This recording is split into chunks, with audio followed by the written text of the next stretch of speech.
ఆ రోజు ఆఫీస్లో పని ఆలస్యమైంది. సమయం రాత్రి 11 గంటలు దాటిపోయింది.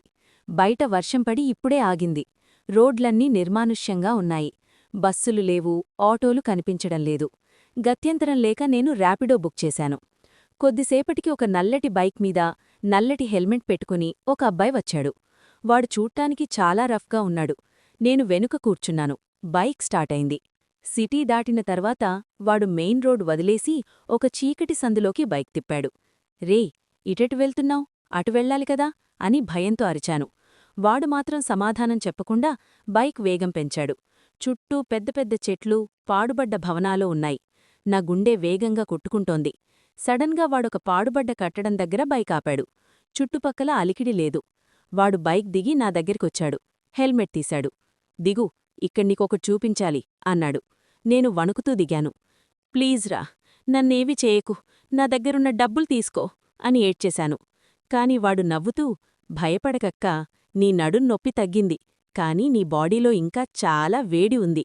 అది బయటకి రావాలంటే నేనింకొకటి చెయ్యాలి అని తన నల్లటి జాకెట్లోంచి ఒక పొడవైన స్టీల్ వస్తువును తీశాడు.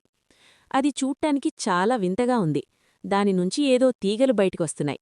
వాడు నా బెడ్రూంలోకి వెళ్ళి, రా, ఇక్కడ పడుకో, నేను దీన్ని ప్లగ్లో పెట్టి నీమీద ప్రయోగిస్తాను అన్నాడు. నేను వణుకుతూనే వెళ్లాను.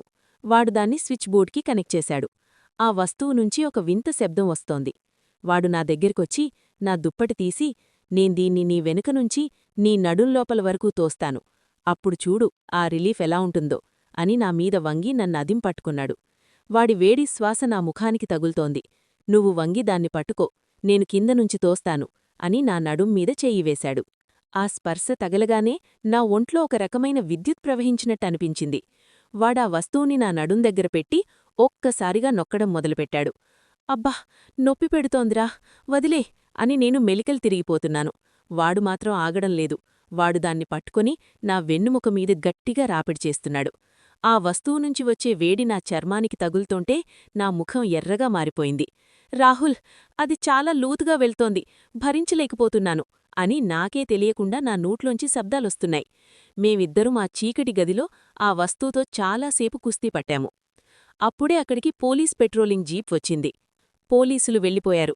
వాడు నన్ను క్షేమంగా నా ఇంటి గేటు దగ్గర దించాడు. కాని వాడు బైక్ దిగి, అక్కా, నా ఫోన్లో ఛార్జింగ్ అయిపోయింది, రేటింగ్ ఇవ్వడానికొకసారి నీ ఫోనిస్తావా అనడిగాడు. నేను నమ్మి వాణ్ణి లోపలికి రమ్మన్నాను.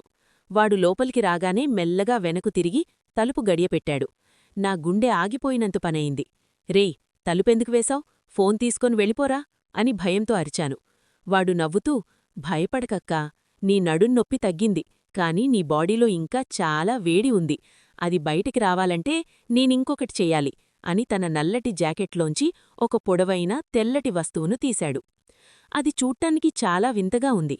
దానినుంచి ఏదో తీగలు బయటకొస్తున్నాయి.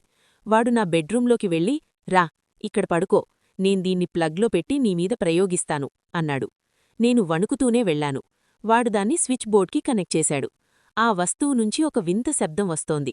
వాడు నా దగ్గరికొచ్చి నా దుప్పటి తీసి, దీన్ని నీ వెనుకనుంచి నీ నడుంలోపల వరకు తోస్తాను, అప్పుడు చూడు ఆ రిలీఫ్ ఎలా ఉంటుందో అని నా మీద వంగి నన్నదిం పట్టుకున్నాడు. వాడి వేడి శ్వాస నా ముఖానికి తగుల్తోంది. నువ్వు వంగి దాన్ని పట్టుకో, నేను కిందనుంచి తోస్తాను అని నా నడుం మీద చెయ్యి వేశాడు. ఆ స్పర్శ తగలగానే నా ఒంట్లో ఒక రకమైన విద్యుత్ ప్రవహించినట్టనిపించింది. వాడా వస్తువుని నా నడుం దగ్గర పెట్టి ఒక్కసారిగా నొక్కడం మొదలుపెట్టాడు. అబ్బా, నొప్పి పెడుతోందిరా, వదిలే అని నేను మెలికలు తిరిగిపోతున్నాను. వాడు మాత్రం ఆగడం లేదు. వాడు దాన్ని పట్టుకొని నా వెన్నుముక మీద గట్టిగా రాపిడి చేస్తున్నాడు. ఆ వస్తువు నుంచి వచ్చే వేడి నా చర్మానికి తగులుతోంటే నా ముఖం ఎర్రగా మారిపోయింది. రాహుల్, అది చాలా లోతుగా వెళ్తోంది, భరించలేకపోతున్నాను అని నాకే తెలియకుండా నా నోట్లోంచి శబ్దాలొస్తున్నాయి. మేమిద్దరం ఆ చీకటి గదిలో ఆ వస్తువుతో చాలాసేపు కుస్తీ పట్టాము. అప్పుడే అక్కడికి పోలీస్ పెట్రోలింగ్ జీప్ వచ్చింది. లైట్ వేసి చూస్తే ఏముంది? అక్కడున్నది మరేంటో కాదు, ఒక స్పెషల్ హీటింగ్ ప్యాడ్ మరియు ఎలక్ట్రిక్ వైబ్రేటర్. అసలు విషయమేంటంటే, ర్యాపిడో బాయ్, వాడి పేరు రాహుల్, కి ఫిజియోథెరపీ మీద అవగాహనుంది. ఆ రాత్రి చలివల్ల నా కండరాలు బిగుసుకుపోయాయని వాడు గమనించోడు. అందుకే వాడు తన బ్యాడ్లో ఉన్న ఆ ఎలక్ట్రిక్ హీటింగ్ ప్యాడ్ని నా నడుంకి బిగించి ఆ వైబ్రేటర్తో నా నడుంకి హీట్ థెరపీ చేస్తున్నాడు.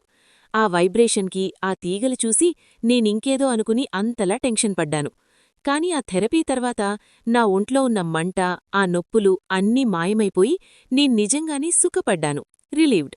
పక్కింటి ఆంటీ అది చూసి, ఏంటమ్మా, ఈ ర్యాపిడోవాడు నీకు డాక్టర్లాగా సేవలు చేస్తున్నాడు అని నవ్వింది. రాహుల్ మాత్రం, చూశావాక్కా నా దెబ్బెలా ఉంటుందో, ఇక నువ్వు హాయిగా నిద్రపోవచ్చు అని కన్నుగీటి నవ్వుతూ వెళ్ళిపోయాడు.